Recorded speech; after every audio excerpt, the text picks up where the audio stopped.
Halo and welcome back teman-teman netizen atau warganet yang merupakan viewers, subscribers, and also supporters of channel YouTube Bola Bung Binder. Di konten terbaru dari channel YouTube Triple B hari ini teman-teman, saya ingin memberikan preview dua pertandingan dari English Premier League. Pertandingan pertama yaitu big match, pertandingan London Derby antara Arsenal versus Tottenham Hotspur. Dan pertandingan kedua adalah super big match antara Chelsea versus Manchester City. Pertama-tama saya ingin membahas pertandingan dari Arsenal versus Tottenham Hotspur. Kita tahu bahwa Arsenal di awal musim, di 3 pertandingan awal mereka kalah berturut-turut dan kemasukan 9 gol secara total.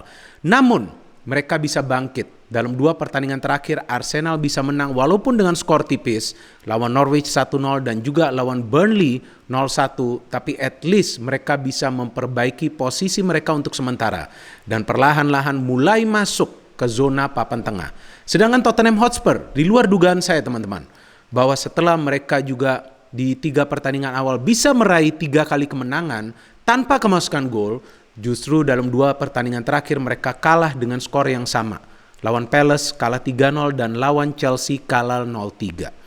Tentu ini adalah peluang bagi Arsenal untuk bisa meraih kemenangan lawan Tottenham Hotspur yang memang sekarang performanya diragukan. Apalagi di pertandingan terakhir di Piala Liga pun Hotspur perlu memenangkan pertandingan mereka lawan Wolves melalui adu penalti. Sudah tampak sulit bagi tim yang dilatih oleh Nuno dalam urusan mencetak gol. Bahkan Harry Kane pun belum mencetak gol di English Premier League. Memang dia telah mencetak gol di Piala Liga tersebut. Jadi ini adalah sebuah pertandingan yang ketat tentunya, di mana kedua tim membutuhkan kemenangan untuk bisa memperbaiki posisi mereka di klasemen sementara. Secara materi pemain, memang saya pikir Hotspur lebih unggul karena mereka punya materi pemain yang lebih berpengalaman. Seperti Son, seperti Harry Kane, Lucas Moura yang kabarnya sudah bisa kembali bermain, ada Dele Alli, ada Hugo Lloris, ada Eric Dier, ada juga Emerson Royal, ada juga Reguilon, ada juga Højbjerg ya yang akan bermain. Kita tahulah begitu banyak pemain yang berlabel tim nasional. Di Arsenal juga materi pemainnya juga berpengalaman, tapi memang kita tahu mereka lebih banyak mengandalkan pemain-pemain muda. Jadi dari persentase atau level pengalaman ya memang para pemain Hotspur itu lebih merata. Dan Arsenal mulai mengandalkan pemain-pemain mereka yang punya speed. Seperti Emil Smith-Rowe yang juga dikasih peluang untuk tampil walaupun Odegaard juga dimainkan di starting lineup. Dan Emil Smith-Rowe yang sebetulnya punya cukup banyak peluang di pertandingan lawan Burnley.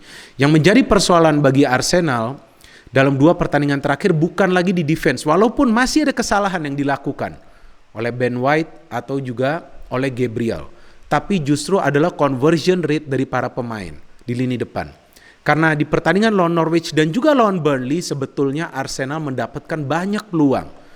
Tapi sulit bagi para pemainnya untuk mencetak gol. Lawan Norwich adalah gol yang dihasilkan melalui proses kemelut. Aubameyang bisa memanfaatkan bola liar untuk mencetak gol. Lawan Burnley, tendangan bebas dari Odegaard yang menghasilkan satu-satunya gol bagi Arsenal. Sedangkan bagi Tottenham Hotspur, setelah Nuno memperagakan permainan compact yang begitu baik, mengandalkan counter attack, justru ketika Tottenham Hotspur berani bermain terbuka, pertama lawan Palace, kemudian juga lawan Chelsea, justru Tottenham kemasukan begitu banyak gol dalam 1 pertandingan. Jadi memang sepertinya perubahan taktik dari coach Nuno ini membuat Tottenham Hotspur itu lini pertahanannya sering terekspos dan juga bisa dimanfaatkan oleh para pemain tim lawan. Buktinya apa? Secara statistik teman-teman bisa perhatikan bahwa Palace dan juga Chelsea mendapatkan begitu banyak peluang yang jika para pemainnya bisa mengkonversikan semua peluang tersebut, maka Hotspur seharusnya kalah dengan jumlah gol yang lebih banyak lagi. Lawan Palace bisa saja mereka kalah 5-0, lawan Chelsea juga bisa saja mereka kalah dengan skor 0-5. Jadi ini adalah pertandingan di mana saya perkirakan Nuno akan kembali memperagakan compact style of football. Karena sudah pasti Arsenal bermain di kandang sendiri akan keluar all out untuk meraih kemenangan. Setelah Arsenal dalam 2 pertandingan London Derby sebelumnya lawan Brentford dan juga lawan Chelsea kalah dengan skor telak tanpa bisa mencetak gol. Dan untuk pertandingan kali ini, kabar yang saya baca bahwa Granit Xhaka akan kemungkinan besar diturunkan di starting line up mulai dari awal untuk menemani Thomas Partey di posisi gelandang bertahan. Artinya Emil Smith-Rowe, Odegaard, dan juga Saka yang akan bermain di belakang Aubameyang atau mungkin juga Lacazette yang akan dipilih. So how about the backline? Saya pikir nih backline nih yang harus berhati-hati. Karena Son dan juga Kane kita tahu punya kemampuan untuk memberikan passing-passing yang akurat antara satu sama lainnya untuk menciptakan peluang. Dan juga sebetulnya jika salah satu pemain ini mendapatkan peluang di dalam kotak penalti, maka mereka punya conversion rate yang jauh lebih baik dibandingkan Aubameyang atau juga Lacazette. Jadi saya pikir sangat penting bagi para pemain Arsenal itu untuk mengawal lini pertahanan dengan solid untuk mencegah Tottenham Hotspur memanfaatkan sekecil atau seminim peluang dalam urusan mencetak gol. Sedangkan bagi Arsenal juga lebih penting lagi agar mereka bisa mengatur tempo permainan dan juga bermain agresif. Karena seperti yang saya melihat di 5 pertandingan awal Tottenham Hotspur, skuad ini juga mengandalkan permainan yang agresif. Tapi saya pikir Arsenal kemungkinan besar bisa meraih kemenangan di pertandingan ini ya dengan skor tipis lagi. Gak masalah skor tipis, yang penting 3 poin agar Arsenal bisa terus naik mendekati papan atas. Now saya ingin membahas pertandingan kedua antara Chelsea versus Manchester City. Chelsea untuk sementara berada di peringkat nomor 1, City untuk sementara berada di peringkat nomor 5.